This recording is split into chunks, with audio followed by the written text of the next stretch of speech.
Introduce yourself. I'm Alf Garbett, friend of everybody here. So what we're looking at is preparedness, trying to minimize any potential harm. Because one of the things I was looking at, all the other things we've talked about, having a pack and this and that, they're useless if you get hurt and can't get out of the house. So this is like undercutting the gradient. So, you know, to prepare things to minimize anything happening. Some of this will cover a little bit on fire prevention or warning us, but key one's going to go with the earthquakes. The earthquakes is the stuff that's going to like maybe block you getting out of a house properly. And in the tech dictionary, there's like the original formula. If you haven't heard of it, I recommend you look it up because it's going to go parallels what we're talking about at the beginning of this. Because one is you want to observe like your environment. So when you're at home, really look at things. And then you want to kind of inspect what can fall, what can block. Like say if this was over near a doorway, like if someone got an armoire or something, or a bookshelf in their bedroom, it could possibly fall over and block you getting out. So those are the kind of things you got to look at.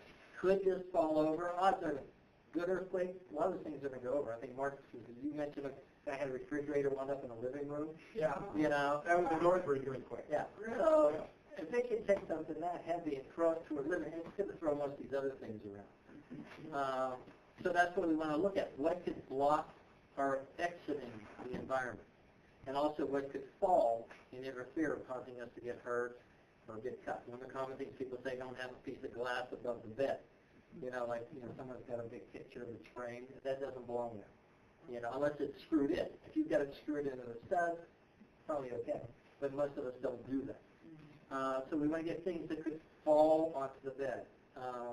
One of the patients I was talking to the other day about this, she mentioned she was in Northern California when they had a really big earthquake in the past, and she used to clean houses. And when she went in afterwards, there were bookshelves on beds in some of them and things like that. So again, get a look at what's there.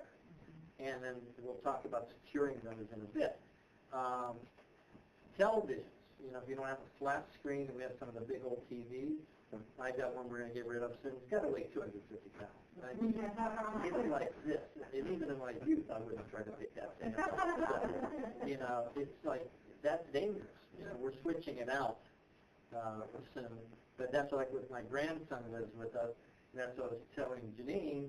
We got to add up the parents in that. It's like, you know, if something goes on, you get him away from that because that thing's coming down. Guaranteed it's going to come down. It's so heavy and what he's sitting on. So you got to predict these kinds of things. That's where you got to really inspect, take a look, predict what could occur, and then create a plan. Now, a lot of it can be done immediately when you do put them doing this there. But some stuff may be, okay, I got to go to the store and somebody's mounts we're going to show later on. Go buy wall mounts. Go buy museum putty that can lock down some things from falling. And some things you got to look at how heavy they are, whether we're used to something like that or not. There's the putty was pretty good. And like you've got good china in a cupboard, yeah, that would be fine. If there's something that's going to fall down on the bed, I'm not going to risk putting that there. So look at that. Look at things that could interfere with your exit. You want to have 2 exits out of any room. Now I'm going to give you a sheet that this week and just pass it around so you have. Somebody help with some passing these around.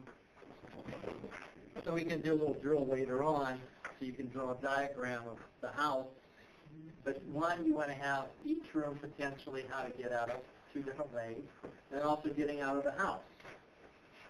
Like my bedrooms are on a 2nd story.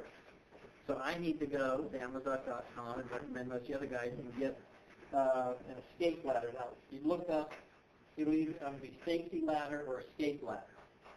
And they're not expensive. They're like 40 to 80 bucks for these. Let's see which one you think is going to fit your environment. Some of them are 14 foot long, some are 20, and some are for 3 stories. You got to look at what, like in my house, I know if the main stairway gets damaged, we got to go out a 2nd story window.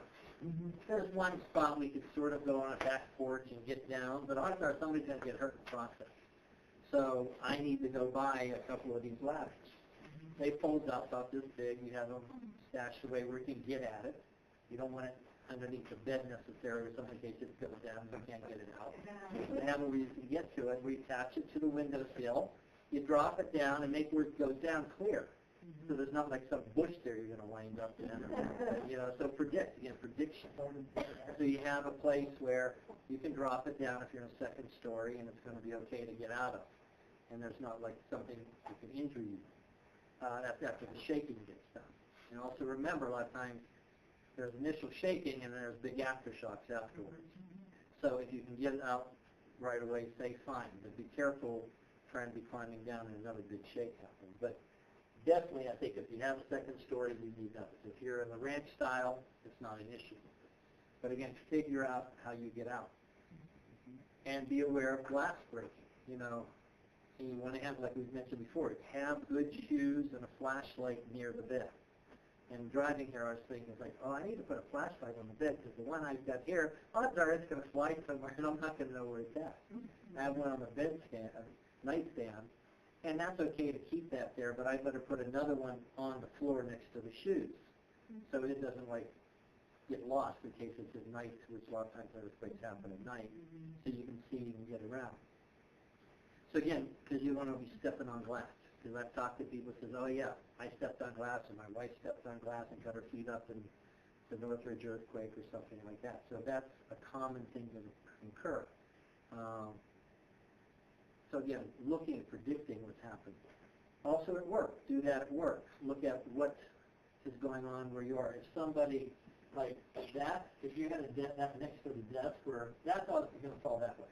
But if it's going to fall somewhere here, it needs to be screwed on the wall with brackets, because that could come down on somebody. But again, predict things like that, where you can get underneath furniture whenever possible. If it's going to be sturdy enough furniture to block things falling. And this, I'm not worried about these panels, but this plastic can break and it could have some sharp edges to it. Maybe the wall might break or something. Again, those aren't ultra dangerous, but still, you can avoid getting cut, avoid it.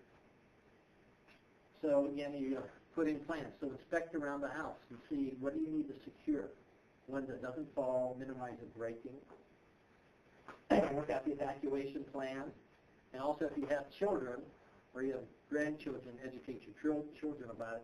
They need to be hatted on what to do and drill it. You want to drill it a couple times a year with the kids, maybe more often. There's different scenarios. Again, not to scare them. Because I learned when we had the Whittier earthquake. My daughter was maybe 5 or so. So everybody winds up downstairs after it happened, and she's looking like, what was that? And I sort of put the spirit of play in it. Did you do that? Were you jumping on the bed shaking the house? Oh, no. And she's laughing. So she didn't get scared. So I don't believe in scared kids. I know you people don't either. But we had them up. And I explained to her. I said, what made that? So I explained to her what caused it, and stuff like that. So we had them up. And then they know in the future, here's where you go, or here's what you do. And it's so you have this evacuation plan worked out that they're familiar with. If they're in a different bedroom, if something happens, meet me here, in the hallway or wherever. Again, also look at this at work too. Sometimes you can't totally control the work environment, but do as best you can. Talk to the boss and the managers if something is an issue.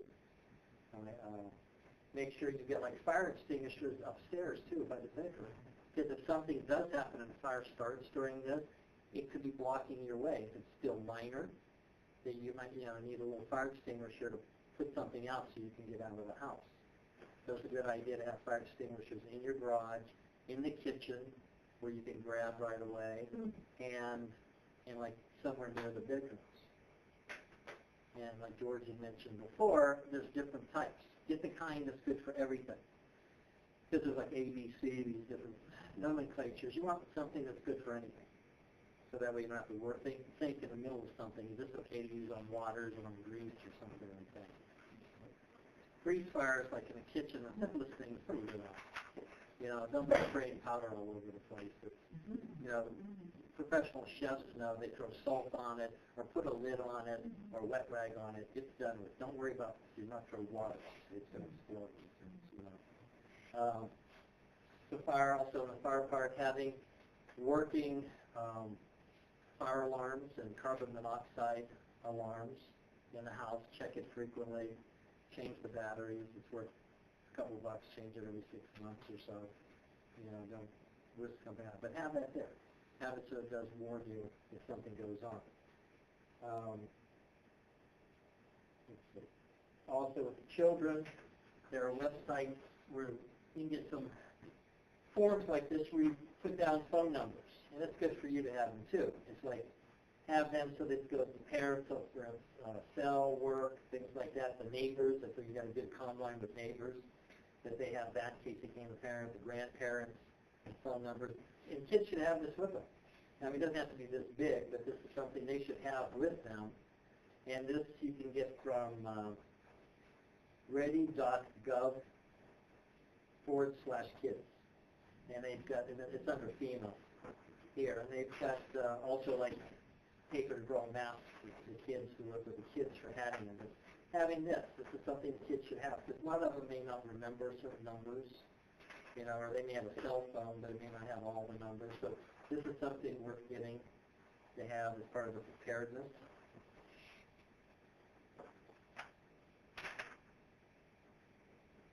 Also, nfpa.org/education.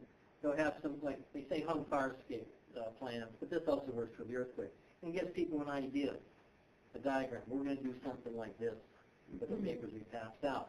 Where you can be able to put in there, it's like, okay, there's a window here, I can get out this way, I can get out that way. But also something at home when you inspect it, you got to see, can you really get out of that window? You got to see, is there safety bars? So are those safety bars rusted shut, or can you get out of them? Also, can you get down? You know, depending how tall or big you are. One, can you get through the window? Can you get down to it? So those are things you have to consider, because it may be too big of a drop. Or there may be something sharp down there, you know, like landscaping rocks or something. So you got to take those kind of things into consideration. Some other websites for you here. There's National Fire Protection Association, going to their site. Everybody's going to have some little different data. 80% is going to be about the same, but somebody may have some different things. They may have some diagrams, some other recommendations, like on fire alarms or something. So that'll be good. Here's the site I like a lot, this earthquakecountry.org.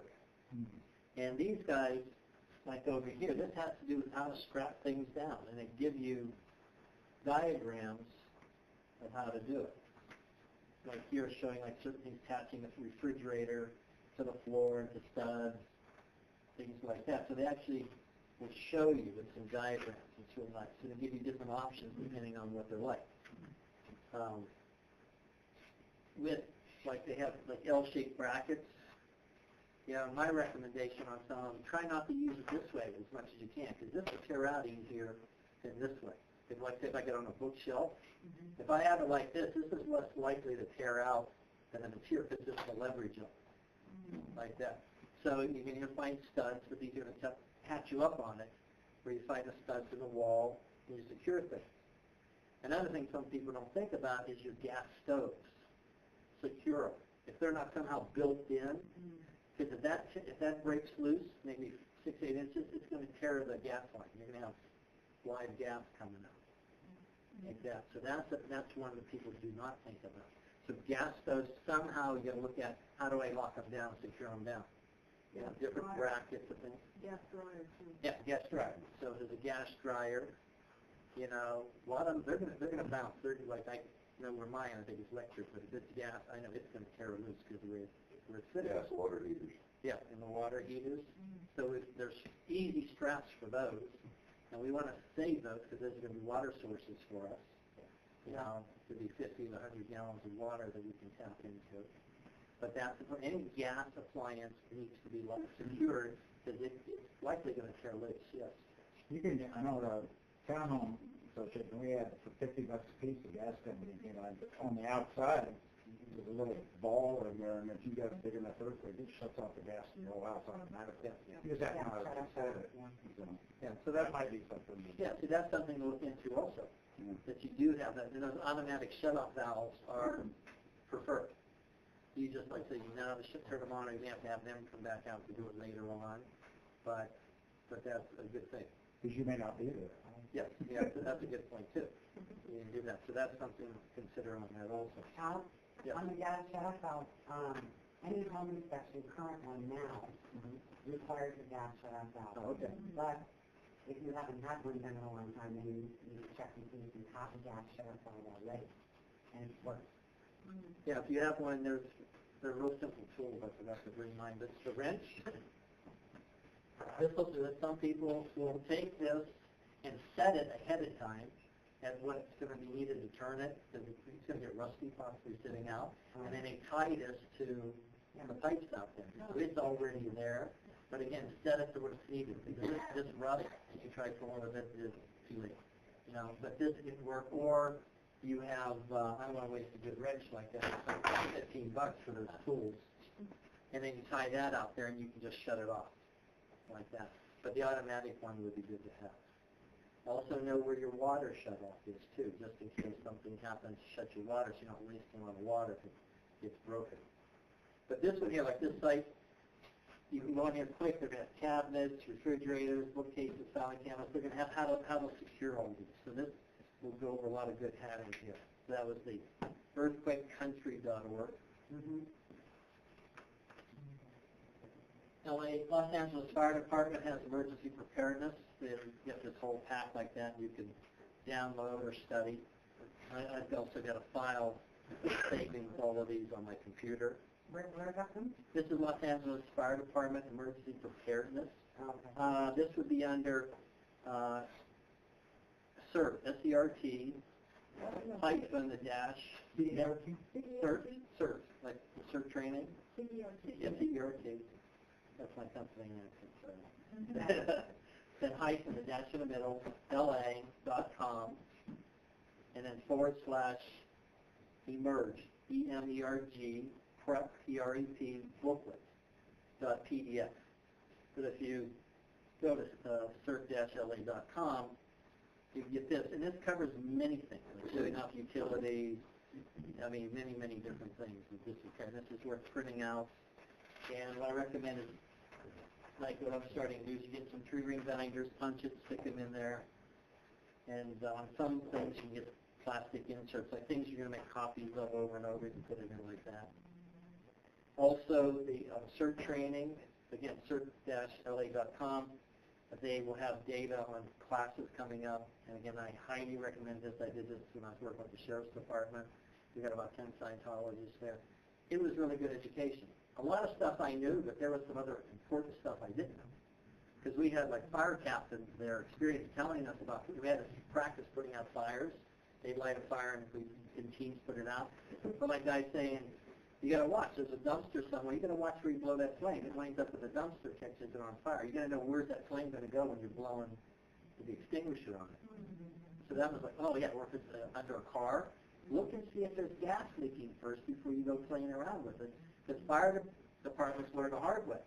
They went and put it in, and it blew flame down to the gas underneath the car, and it's coming out underneath on them. So again, there was like really valuable having from experienced people on that.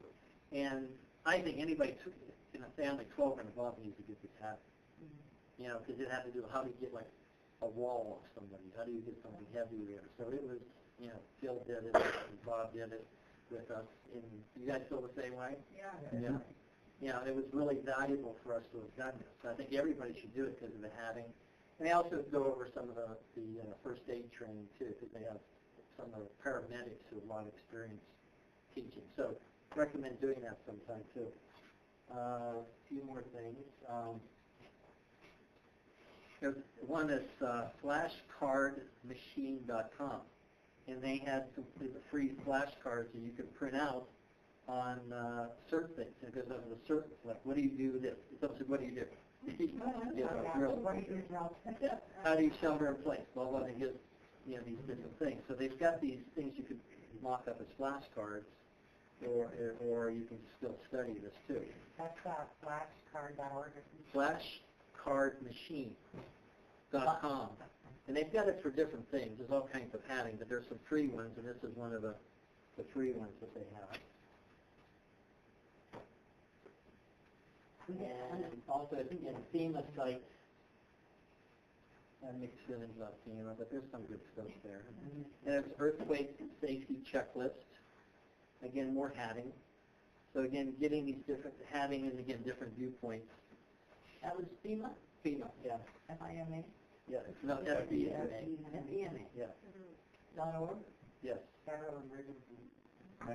And so, also when you go to Amazon for the safety ladders, also recommend pick up the Complete Guide to Water Storage.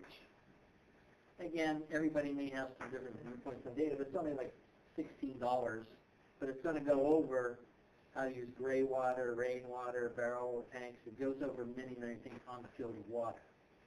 On the field of water, like saving water, storing water, things like that. Which one is that? It's the Complete Guide to Water Storage. It's $16 At Amazon. at Amazon. Wait, Amazon has it, and also Walmart has it too.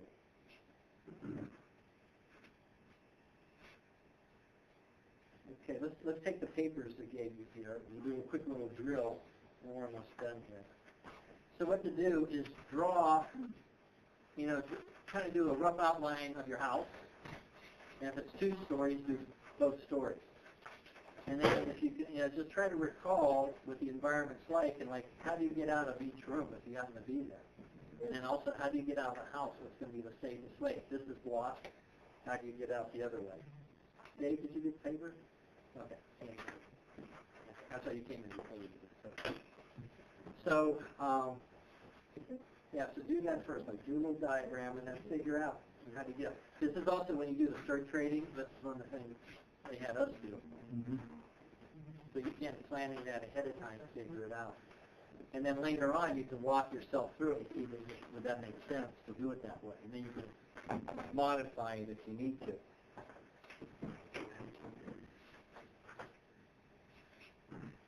Also, if you have a fireplace, have your chimney inspected ahead of time.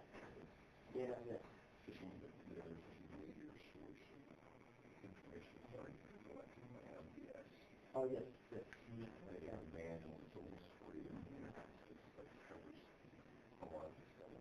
Yeah, we're letting you study it. And I'll just bring that to you. Mention how the Church of Latter-day Saints has a manual that covers many things along this line that's already been worked out. In the future, I'm looking at the manual right now, and I'll mention that in the future sometime. If you got like fireplace, get the chimney inspected ahead of time. One, you got to see if there's any damage there you need to take care of, but also, in case you need to light a fire to do something, cooking, heating, or something, you want to make sure it's functional, and it's not going to be dangerous. Like in my house, unfortunately, you can't use the fireplace. Smoke comes back out of it the way they did the bad design. It's just it's a real bad design. Unfortunately. So it's like don't try to. I can't use that.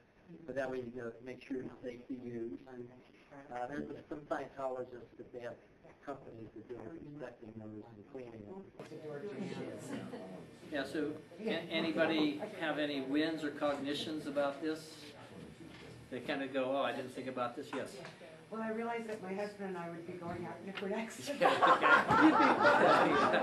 So just make sure you have plans where to meet outside. I said, what exit would you choose? Just to see, like, you would choose the same one.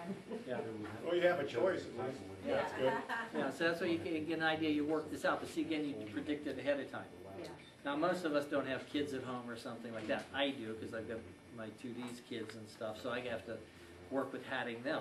Yeah. One group of guys, here's your ways out, and somebody else, here's your ways out. So working with that ahead of time. Addressing. Yeah, so you've worked it out, and like securing the environment. That's the key thing. It's like looking, planning. It's like, what do I do? Same way at work.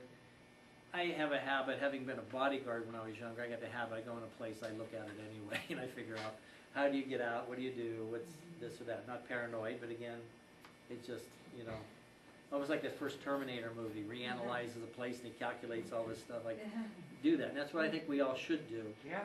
We're just aware, even in a restaurant, something happens, you get out this way, get out that way, get under the table. Again, not low tone, but high tone. Yes, sir? The Born Identity when they're in the restaurant. Yeah. Just counting the guy at the bar and all the cars outside. Yeah, so you could just analyze, look at tone levels, things like that. The other thing is to predict, do tone levels go, I would tell Janine is like, let's go over here, I wanna get, that guy's tone level's not cool, or something like that, so you just predict, So, any other questions along this? Yes? What's your take about what you do the moment it happens? Because there are different ideas, staying under the door, under the bed, out.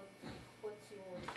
Yeah, apparently there was a fellow from Mexico who used to do a lot of rescue work and analyzed really what happened, where people were safer, and he found the doorways weren't always that. Now, in my office building, it's different. I've got steel frame doors, but then you got to watch. Those heavy doors may also swing around and hit you too, so that's an issue. But if that wasn't an issue, then I would maybe look at that. But typically, no. You're going to find like something sturdy to get under, or if there's a sturdy wall. But again, that's risky which way you go. I typically perceive the building. When earthquakes I've been in, I get calm with the building myself and perceive what's it doing. And if it seems like it's holding up okay, even like Northridge, I just laid in bed for a while till it was done.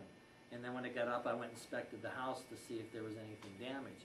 But I can perceive the building. So if somebody can do that, I think that's the ideal thing. You see, is this building going to affect in breaking up?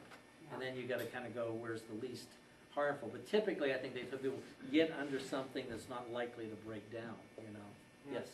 I read an article, I think it was after 9/11, about a rescue worker guy that said where they found people still alive the most in a catastrophe like that was the people that laid down next to something that wasn't going to move, it was too heavy to move. That's right. Because if the wall came down, he was going to be in the concave with that. Yeah. Let's say it's a big, heavy-duty bureau that's not going to move. It's not above you, but it's, say 4 feet off the ground. You lay there, and the walls are going to come down. You're going to have an open space where you have enough oxygen to still breathe and so forth. Yeah, I think they call that triangle of life, if I recall right. So Yeah. that's something you can Google and get more data on it, and then see examples of it. With examples, yes. Yeah, and since I work in the industry dealing with houses and buildings and earthquake damage and stuff like that, a lot of these bigger problem areas, multi-story buildings that are built out of concrete, that start to collapse floors, that's a big, big problem. Totally different than the type of problem you're going to run into in your house. Yeah. I'd be more worried about your TV coming around the room and hitting you at 30 miles an hour. I'd be more worried about that than the walls collapsing. For a single-family home to actually fall down is almost unheard of. It may be severely damaged, but more or less it's the glass, it's the stuff falling that's going to be more of a big problem. So that's why strapping things is so first step in making sure your stove doesn't run across the kitchen, refrigerator doesn't go across, and stuff doesn't fall on you. Yeah, we call it the Navy missile link. You have to have everything squared away. The Navy, because you take a hit from a bomb, creates a wave, even if it doesn't hit the ship, the whole ship's going to go in one direction. Right. And that stuff's either going to stay there or it's going to go get its flying lesson for the day. Right. So, it's like big stuff. It's got to be strapped down. So that's the stuff you always got to be aware of. Yeah, Bob wants up first. Bob, you had something you wanted Yeah, to I say? had actually 5 quick points. If you're in a house in an earthquake or a fire and you're trapped, you can grab a chair or something heavy and throw it through a window and go through the window. Some people don't think of that and toast. Suspended ceilings, I work in them all the time, running wires. Some sloppy contractors leave heavy metal up there and all kinds of garbage. So it does pay attention to that. If you're in a house, like an apartment building that has all the windows with bars on it, you'd be smart to get one of them replaced with the kind of steel security bars that you can open from inside to allow you to get out. And then if you happen to be, if you exit outside during an earthquake, stay away from the chimney. In '94 earthquake, they came down all over the place. And then the final thing is if you're in a store like Home Depot and they have these high shelves, you want to look for a low shelf that's got an opening and get under that so that stuff doesn't fall down on top of it. Along that line too, going outside, look ahead of time to find out where's wires and things that can come down. And I know, like my house, I go, okay, right there by the driveway, that's to say there's nothing to fall there. There's no poles, there's no wires, there's nothing. That's where eventually we want to get out there. So like look at that ahead of time yourself too. Where can you get out to? And also, heavy things. Don't be storing heavy things up high if you can. Get them down low so they're less likely to come down and, like I said, be that missile or bomb. You had something? Yes. Well, I was gonna say the thing about like stores like Home Depot, Mhm. they said that the big problem with those is the ceiling collapsing, Mhm. which is why, it's not just the things falling off the shelves, Mhm. but it's apparently the whole ceiling. It's a very bad design. Yeah. And so if you get under the shelf, into the shelves, actually climb into Yes. the shelves is what they Yeah, those bottom ones, I 'cause said.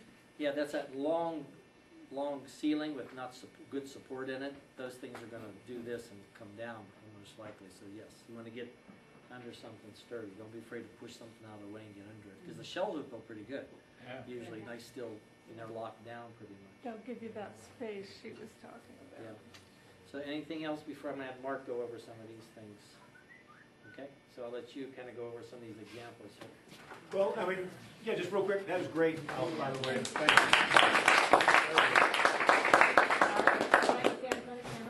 Okay, slide down here. Maybe right in the same spot here, between the tables. There you Another foot. You got a couple of these in your house? Yeah. Doesn't hurt. Al talked about those, but, big ones, little ones, of these, any of these. This is an ABC, which handles liquid and any type of fire that you're gonna run into, gas, that kind of thing. The wrench, okay, most people have some basic tools, but even knowing where they are, I only brought a little crowbar. Let's say the door doesn't work. You can't open the door. You might want to pry the door, bigger crowbar even. And then I just went to Home Depot today because, unfortunately, after the Northridge earthquake, I had fantastic strapping of everything in my house. But Northridge, as we talked about last time, was 20 years ago. And over 20 years, I got new TVs, new refrigerators, remodeled this, so half the stuff that I had strapped's not strapped anymore. So I'm in the strapping process again too. But here's that museum wax. Home Depot. All this stuff was Home Depot.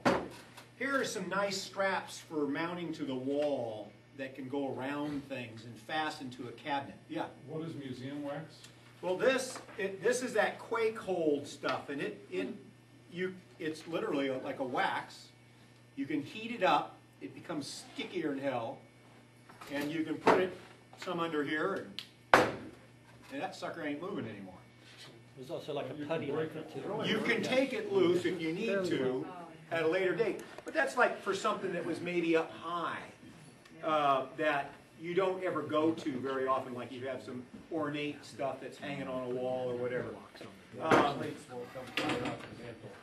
One of the things is that your kitchen, everything's going to come out of the kitchen shelves or any cabinets shelves you got. And they make all these different kinds. This one, this brand is Quake Hold. This is a cabinet latch. You can look at these things afterwards, but when you open your coffee cup cabinet door, the upper cabinet, you open it and you just push down a little lever and it opens. They like the child-proof. In fact, this one even says child-proof kind of things that keep kids from getting in the cabinets.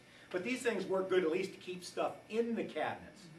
Now, let's say you have out in the garage. I think most of us don't even use our garages anymore, right? Those are like really dangerous environments.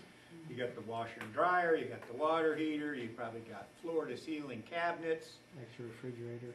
Extra refrigerator, and those cabinets better be strapped. Yeah. Okay. Well, if you've got cabinet doors, well, that was a nice idea, strapping your cabinets, but nothing's going to be in them when the earthquake comes. So you might want to create some little device that, whether it's this type of strapping or my cabinet doors I got in my garage have this nice little long handles, right? And the door is open like that. And so just like these right here. So I have a piece of wood that I just did that just slides in there with two notches in the bottom. It just slides down. You open it, put it, because that's where I keep all my pantry stuff for extra food and stuff, supplies. And then I also have tools and office equipment and stuff like that. But my cabinets are all fastened to the garage walls. There's a lot of ways you can do all that. But that was just the main thing that I wanted to go over, was the fastening of things. Having a way to get out of the house, maybe a couple tools that were handy, the fire extinguisher, obviously, because one of the things that really happens after an earthquake is gas and electric.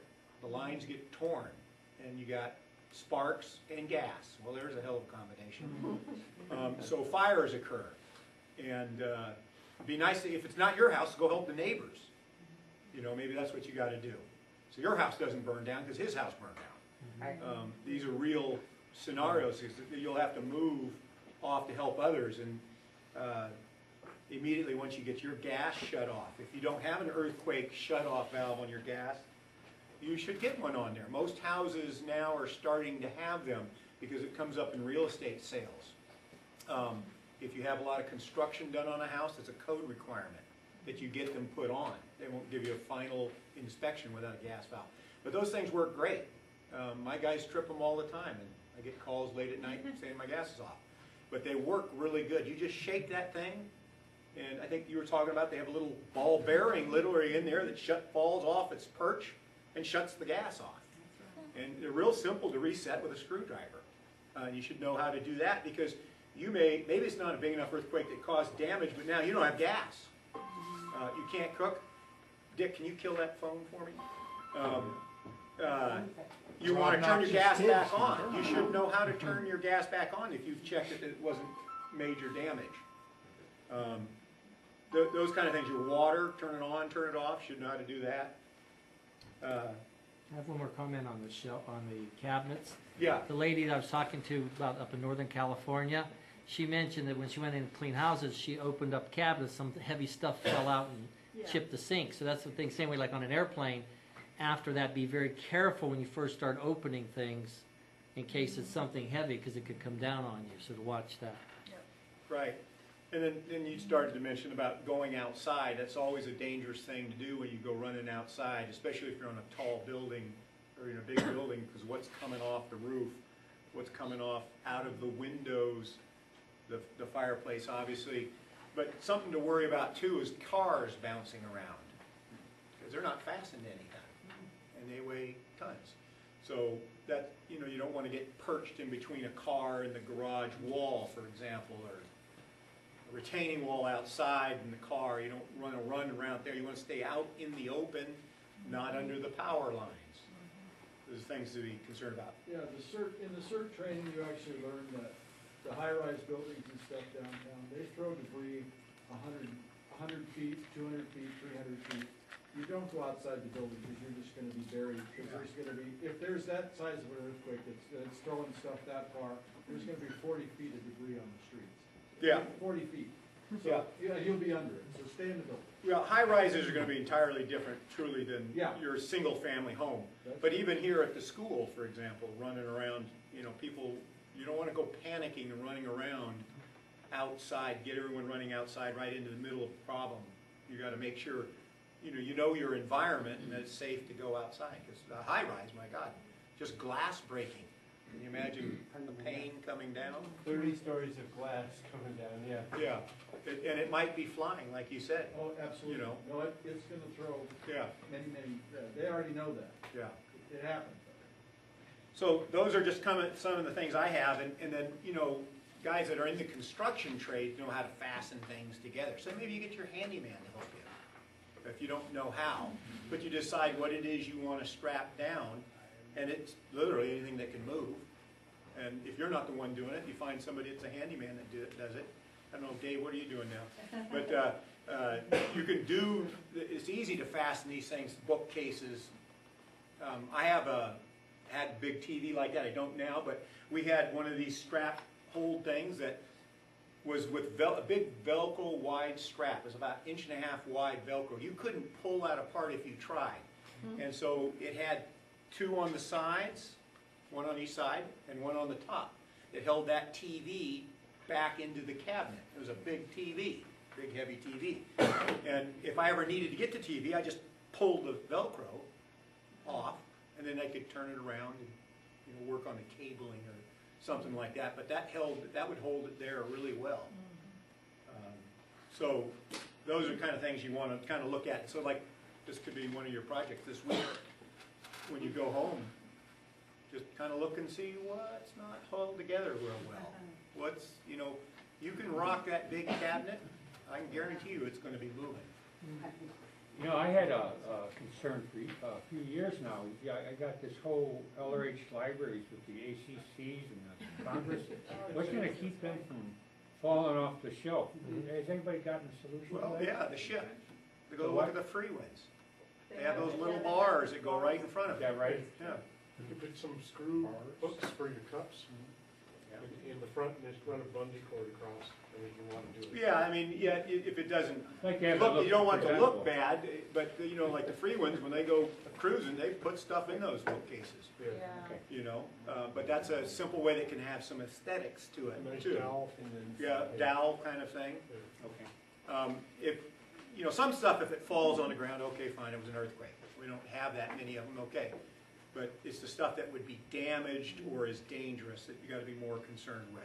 Because if it falls onto your porcelain floor and it shatters, well, that's gonna be dangerous to walk over or fall on. Okay, so the Loma Prieta quake, which was during the World Series of ways back, my uncle was in, my family all lives up in the Bay Area, and in Cupertino, which wasn't far from the epicenter of that, the ground moves a lot, just like the valley does, undulates. And this was years ago now, but not a feeble guy at all, and he was home during the middle of the day, having the middle of the afternoon, was watching the game.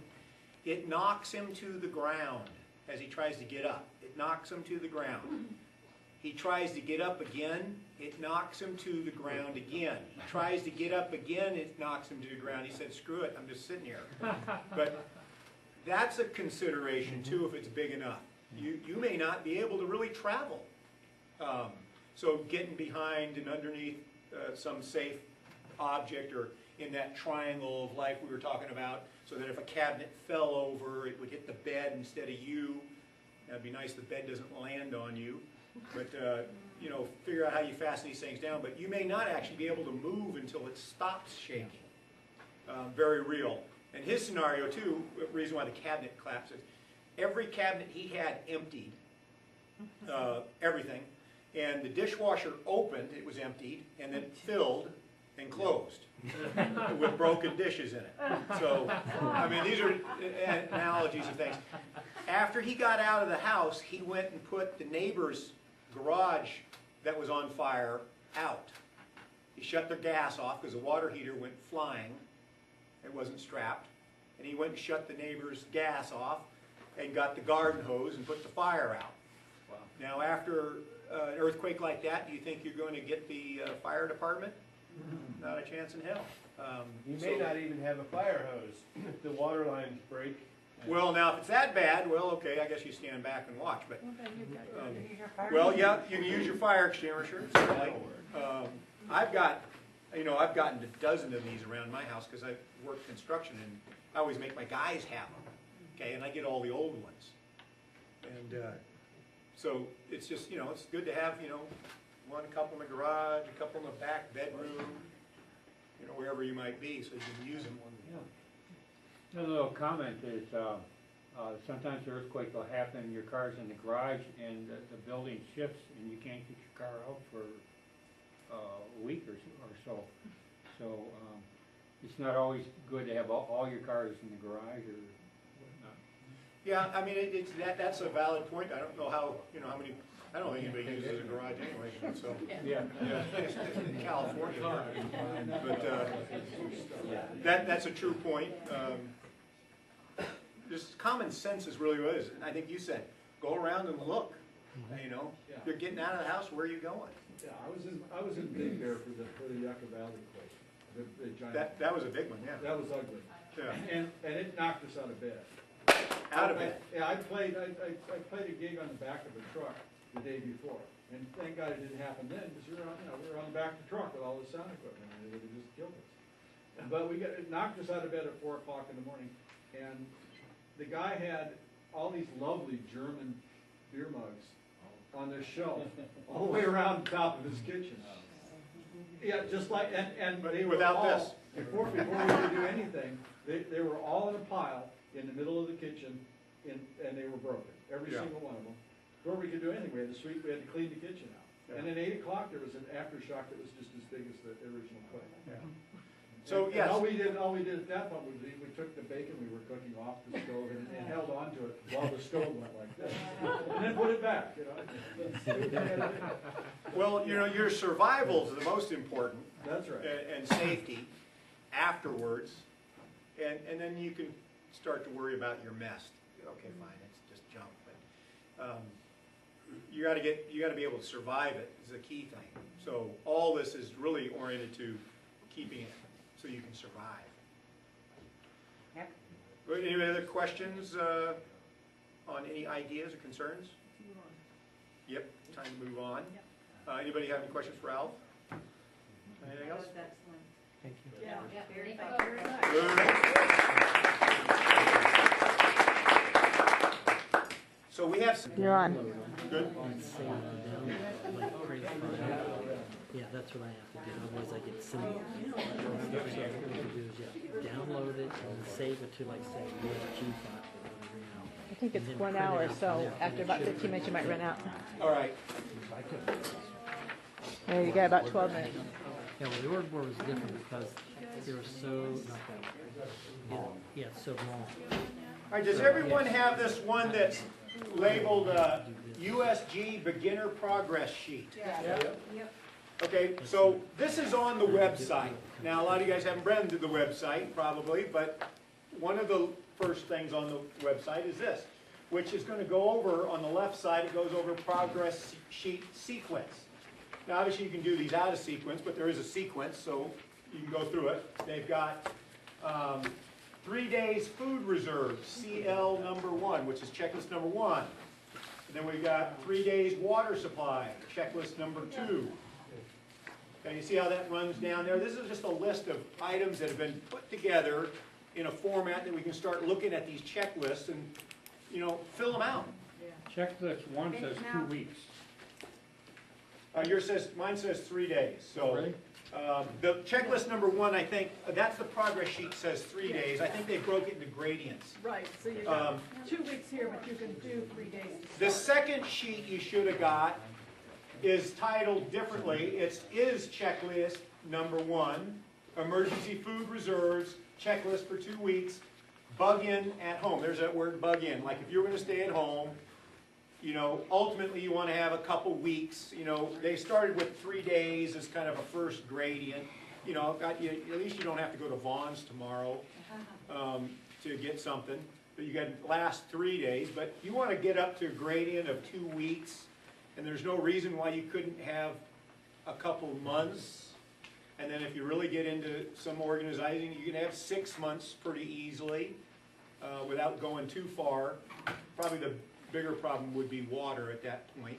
But food and basic supplies, the toilet paper. How many people know about the toilet paper? You know, it's like a big commodity, supposedly, when there's none left. Okay, silly as it may be, but you know, it'd be nice yourself to have a couple rolls. It's usually I'm just, legal you know, tender in emergencies. yeah, it can be. So, you know, and you might think about what are the things that you need every day to be in your supplies. Now, this is not just 1 day's worth of, or 2 days worth of, you know, 1 bar of soap. I mean, whatever it is you're looking at that you use regularly that you would want to have if the store wasn't open for a long period of time. A big ass earthquake, you may not have Vaughn's for weeks. Now think with that, okay? Because everybody else is going to want stuff. So, you know, it'd be nice to be able just to coast at home, clean up the mess, help your neighbors, and not have to panic about having some supplies. So, on this progress sheet, now that you guys each have this, you can start. I took my little magic marker, and I've checked off the ones I already have for the sheet. And you can look at these different lists The only one we gave you as a full one right now is the CL1, checklist number 1. We have another one that deals with water, checklist number 2. But these are listed in that order as they go down here. And you can see there's first aid down there, common sense safety and protection. Have a working bicycle or motor scooter. Maybe cars aren't the way to get around at that time. Maybe a bike is. Mark, Yeah. did you say this is on our website or on the? It's on the USG INT website, and if you fill out an application, you get a password, you can go on it, and that right now is our document usage area. That's where everything is that makes this easy. We printed these out tonight because a lot of people probably don't have access to that yet. But by filling out the application, you can get that access to that website. But the idea is we want to start seeing you check some things off, which means you apply some of these targets and get them done. Have some supplies, then check it off. You can put this on the back of your garage door, you know, and just start working on it. It's a little game to do in the next couple months. Start checking off some of these lists. Yeah, we started. That's great. Yeah. I know a lot of you have already because it's a, you know, that's why we're here. On this checklist, emergency food reserves checklist for 2 weeks, bug in at home. That's kind of the concept. You're going to be at home hanging it out until order gets restored. Where our whole concept of the pods and groups that come together come in is when maybe staying at home is not a good idea. Or maybe being alone by yourself is not a good idea. Maybe you want to be a group. That's where the pods come in, where you're going to basically vacate your place and go to Neil's place. And because he's got a good setup over there and a number of people can be secure. That's on a longer term basis. But if we're talking an earthquake, an earthquake's going to be kind of a local event, most likely. You know, a big one would be Southern California as opposed to Southern California and Northern California together. So help would come eventually. Is Hotel del Franzon. What's that? Oh yeah, there you go, there you go. It's a 5-star resort. Right, there you go. Well, there's a number of us that have said that we would have, you know, our properties would become a pod for, you know, our immediate families and you know, whoever else we wanted to be in that group. That would be likely local, you know, traveling from Silver Lake to my house is not practical. No, so there's a pod at your place or wherever that would be. But we're not going into the pod concept right now. We're kind of just sticking to the list right now. So if you start checking, if you start reading each one of these actions on here, just do it. It's just a checklist. Do what's on there. Check it off when you get it done. I've checked off a bunch of things here. It starts to get into acquiring some food. You don't have to go to an exclusive, high-end backpacking concept to do that. Maybe just buy some extra cans. And you know, do it over a period of months. But you can start checking off on these lists as you get it done. And we want you to do that, like, if you haven't done it, we want you to do it now. Look at this progress, beginner's progress sheet, and start moving through that sheet. Just start, you know, on your own pace, start doing it. CL2, checklist number 2, has to do with water, which I think should be CL1, but they got it as number 2. So it's just equally as important because you're not going to cook your dehydrated soup without water. So Here's the deal about water. You can live for 3 minutes without air, you can live for 3 days without water, you can live for 3 weeks without food. So where are your priorities? And Clearwater has it the other way around, because it's really wet over there. yeah, yeah. Well, that may be the, yeah, they just put a pot out to get water every afternoon. But, nonetheless, you want to get right into this progress sheet and go to 1 and then go into 2 right away, which is water. And then you should have several sources of water, which CL2 will talk about. How do you get water? Where do you store water? If you have to clean water, how the hell do you do that? Like if it's dirty. Like, remember Northridge? Couldn't drink out of the water. The municipal water sources were all contaminated. Yeah, That was for like 3 or 4 weeks or something. That's one of the things that the CERT instructor told us too. If you look outside your window and you see ripples in your street out in front, go shut off your water at the street. Because as soon as you open the tap, you're pulling sewage into your water lines. Because if the water lines are broken, the sewer lines are broken, and they're all mixing together. Now you've got sewage in your water line. So the first thing you do is shut off your gas and shut off your water. Because you don't want that in your water system. If you open the tap, you pull it in. If you don't open the tap and you just go shut it off, you've got clean water in your lines. And the theory being they would repair those lines quick enough that at least you're not sucking it through your house, and then maybe you have to wait 3 or 4 days before the water actually comes back on. And it's, well, wait a minute, 3 or 4 days, well, that was CL2, you better have that one in, okay? That's right. Because you may be, you know, the idea of boiling sewage water doesn't even sound feasible, okay? So, anyway, you have these 2 lists right now. They're ones that were put together. You can find, anywhere you go, you'll find thousands of lists, okay? We talked about that before. These happen to be on our website. These are what are being used. So just start using them. Get them checked off. Do the one item, get it done. Do another item, get it done. Yeah? If anybody wants bicycles to go in their car, Dahon, D-A-H-O-N, has folding bikes. Oh, all right. There's other brands. Yeah. Go $2,000 on some of these bikes. They fit in a suitcase. Right. You know, that you pull behind you, and then you take it apart, and it's a little trailer on the back of the bike. Right.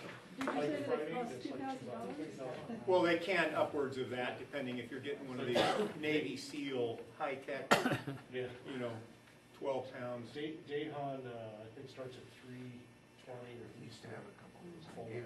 Yeah. Well, just a regular bike would work too, Yeah. you know, the Just old you can Schwinn. If you needed to go somewhere and driving was out of the question, you could maybe ride down to Vaughn's if they ever opened it again.